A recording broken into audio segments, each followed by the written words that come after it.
Hey guys, I am back again for another Jurassic World Camp Cretaceous toy review, and this time it's another dual review. And we're taking a look at the brand new Cryolophosaurus and Velociraptor repaints. I actually bought these two yesterday, but I didn't plan on reviewing it at that time because of, personal issues again. But I don't want to delve too much into that. Just right off the bat, I've been wanting to get these particular dinosaurs for quite a while now. Especially that raptor, considering that I love the paint scheme on it. And that Cryolophosaurus, I mean, just look at this. That is a beauty. I like this one more than the original one, so that's why I decided to buy it. But before we take a look at these two, we're just going over the package. So here's the package. The same Camp Cretaceous aesthetic with the Primal Tech logo. And the wonderful aesthetic for Camp Cretaceous. The characters and Toro down there. The action feature demonstration, the name. Side to side is more characters and logos. It reveals more of a demonstration of the action figure itself and the card, which I will not be removing because I got enough of those. Then the FACSF compatibility. Oh yeah, there's more figures in the freaking toy line. Of course, Baryonyx Grim and the new Sinoceratops, which is a lot more difficult to find now.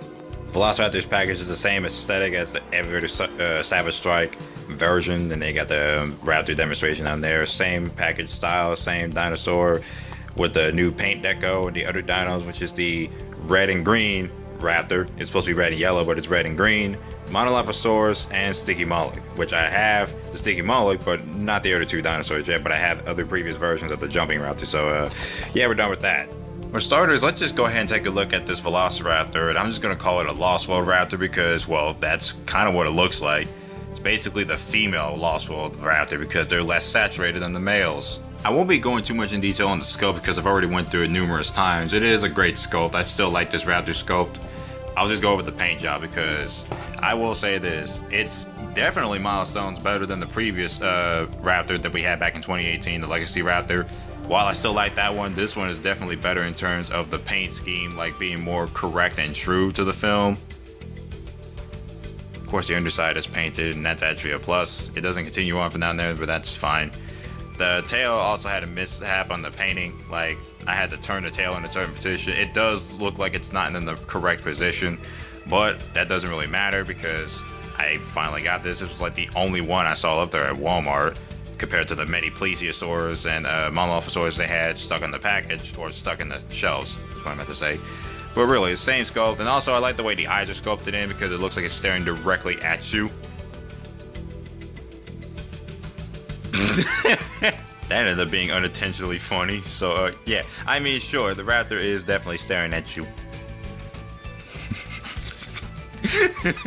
Here are the two Raptors side by side, and like I said, these are just great figures. I really do love this Raptor still. I like this one more because it's more like in the lines of movie accuracy because of the way the paint and like the stripes are painted in, while this one was supposed to be painted like the ones in the prototype picture, but they all look a little botched up. But other than that, both of these are great, and I definitely do like them both. So yeah, so now we're done with these two.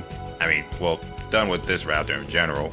Let's move on to the Cryolophosaurus. So the detailing of the head, this looks incredible. I really love the separate, like they separated this, and obviously it's separate different pieces to put together, and it does look like it has a more of a, like a 3-dimension going on. It's really nice looking. Let me open the mouth before I trigger any of the sound effects. I decided to jump cut that. So again, this creature's got a lot of detail packed in, like every other Mattel toy, at least in the lineup. And if I could try to go into the mouth, you can definitely see the texture of the tongue. Like, the underside isn't painted, but that's fine. It's like, this toy here, ever since I first saw the original sculpt, and actually I was very close to picking it up, but then the Ford Anglia that I bought from years ago actually got in the way. So yeah, I was like, that toy was cool looking, but this one stood out more because I love the way the paint scheme looked. So the sculpt is amazing. Like the crest, frills, all this stuff, everything, the detailing, even the paint scheme is great. I mean, sure, it's just more splotches over here. They could have added more, but I think this is fine by me. I just love the way it's colored in terms of the paint scheme. It's all in a dark coloration, and you got these bumps and ridges, striations. Same detail you get with most of the dinosaurs in the toy line.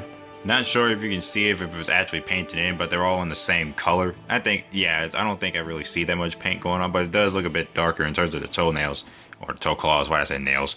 Anyway, but again, the detail is all there. Also, the underside is painted too. Well, just this particular part, and this part is like, it just stops from here. And let's turn to the other side. See more of the detail. It all is the same area here. Just again, it's a wonderful sculpt, and also menacing too. This paint job makes it look a lot more menacing in my opinion. This is just a much better paint scheme than the previous version they released back in 2020. And to go over the action features, because like the Primal Attack toys in general, they got this tail and you can move it either side to side or up and down to indicate some sound effects. I think there's supposed to be 4 sound effects here, and one of them, or actually at least 1 or 2 of them, sound a bit like Indominus Rex, which is kind of a weird choice, but not really that much of a deal breaker, but I guess you get the deal. I really like that one. It's got that rattlesnake-like ticking sound effect. It does have a T-Rex noise in the middle, but I like that sound effect a lot.